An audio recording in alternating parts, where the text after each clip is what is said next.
We're back in Oklahoma City, Oklahoma. The 4 quickest drivers out of nearly 24 super-modified mud machines have qualified for the Quick 4 Camel Shootout to determine the overall champion. Number 1 qualifier, Jim Weber in the American-made at 1.83 seconds. Number 2, Byron Tinke on a surprising 184 effort in the Bad Habit.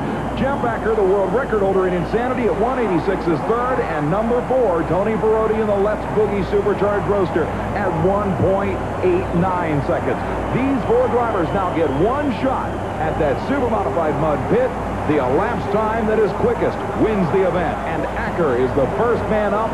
As the first man to qualify in the first round, they'll run in the same order. The supercharged Chevrolet from Milwaukee, ready for his shot at the winning number.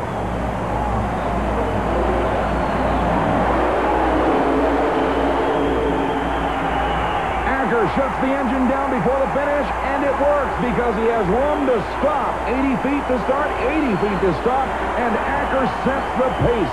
The Insanity machine, 2.168 seconds. That will now be the mark to beat for the other 3 drivers in this Camel Shootout. And Acker must know that that early shutoff cost him some time. One of the mud racers making it to the shootout is Tony Ferroti and Let's Boogie 2. Tony, what's going to be your secret to success out there? Well, hopefully getting a good start on the line and being able to stop. The track's pretty good shape tonight. Even though it looks a little muddy, the starting line's getting better. People have been saying out in the audience, boy, it really looks sloppy out there. Yeah, it looks that way, but the bottom's hard. If you get down to the bottom, you'll hook good and just hope to be able to stop. Have you been doing any fine-tuning on this machine to make it run just that much better than your competitors? Oh, yeah, we've always done that. You got to have an edge someplace, and you got to keep on top of it. Who's going to be in the winner's circle? Hopefully we will be tonight, but competition's stiff, and we'll find out in a little while.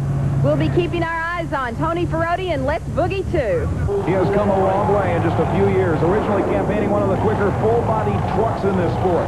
For the 1991 season, switching to this lightweight 1927 Ford Roadster with 2,000 supercharged Chevrolet horsepower. He must go quicker than 2.168 seconds.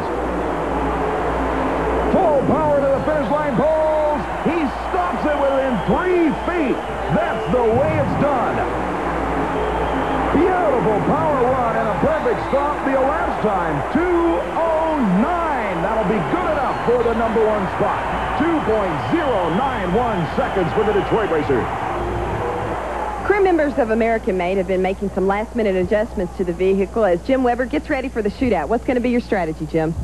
We're changing some of the things on the motor. We're putting more fuel into it, and we are also putting more timing into it to come out about 20 foot. How's that track feel to you? Track feels great. What kind of strategy are you going to do when you get out there? Are you going to let it rip right off the line? You going to sink in the middle? What? Right off the line. Right from the get-go. Right and where do you think you're going to be finishing? In the shootout, 1. One would certainly think so. This guy's been in the winner's circle before, and this machine is equipped with one of the state-of-the-art fuel delivery systems in super-modified mud racing. The mark to beat, 2.091 seconds. On the brakes, and again stopping with only 5 feet to spare. Weber may have been a little conservative down near the finish line, but it looks like it worked. The elapsed time, 1.903 seconds. That will take the number 1 spot. Byron Tinke and Bad Habit are one of the ones that's going to be out there in the shootout. Byron, what's going to be your strategy? Put the pedal to the metal and hope that I can be faster than everybody else. Now tell me a little bit more than that. What have you done to that machine to make it work better than these other guys? Actually, we're kind of the underdog out of the ones that are out there, and we just hope my chassis outdoes what their motors will do. Do you like the track here? The track's pretty good. The starting line's not real good, and the shutdown line's getting real bad, but we'll be all right. Jim Weber said just a few minutes ago that he's going to beat you. He always thinks he's going to beat me, but we'll find out in a few minutes. Oh, sounds like a threat from Byron Tinke and Bad Habit. Don't underestimate this guy. He finished in the top 10 in the World Championship points race last year. He can do it.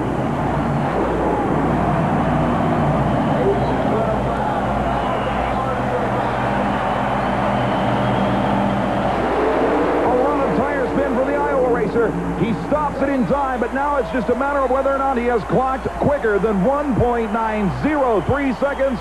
The elapsed time for the Bad Habit, 1.94 seconds. And by 0.04 of a second, Tinky's Bad Habit takes second. But the win goes to Milwaukee's Jim Weber.